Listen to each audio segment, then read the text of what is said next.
if you have a religious background, your religion will give you guidelines. I don't have that kind of background.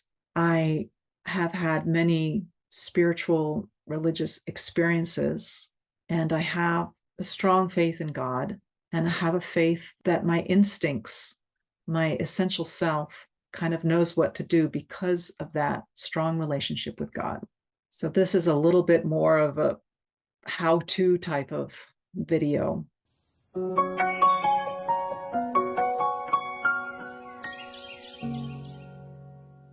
It's important to have people with you and have a conversation in advance. I had a conversation in advance with a few friends of mine. Could you be there with me when I bathe and dress Gary's body after he passes?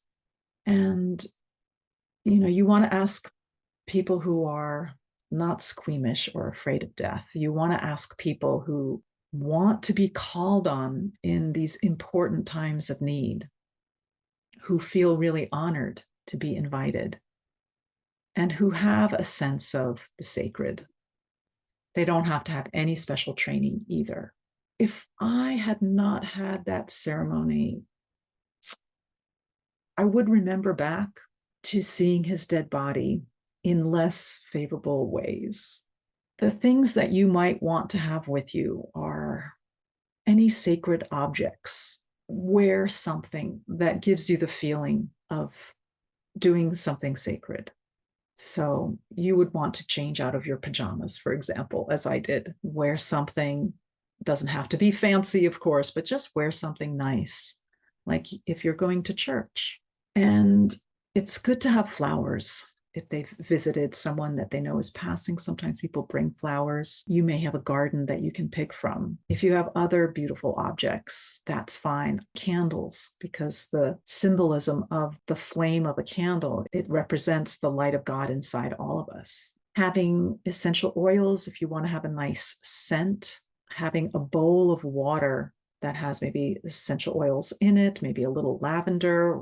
So I wanted to have something fresh outside, and it was the winter time. So I cut the leaves off a bay tree. Crushed bay leaves have an incredible, beautiful scent. So I used that in the water, and some nice cloths to bathe the body with. In Gary's case, because he was a painter, I had one of his paintings at his head. He painted beautiful landscapes, and we had a conversation that his landscapes looked like heaven. So I placed a painting at his head. That was unique to Gary. Any special object would be appropriate. And music, have uplifting music.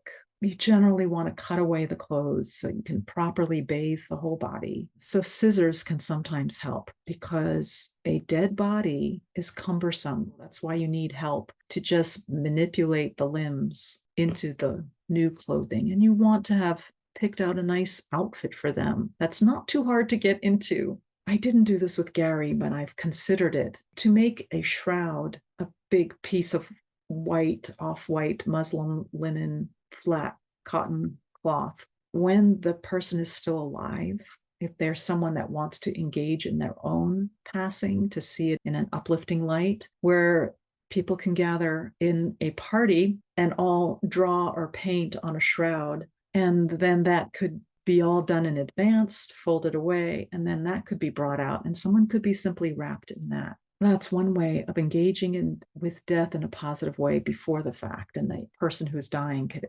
participate in that. Once the person is in their fresh clothes, you can arrange flowers all around them.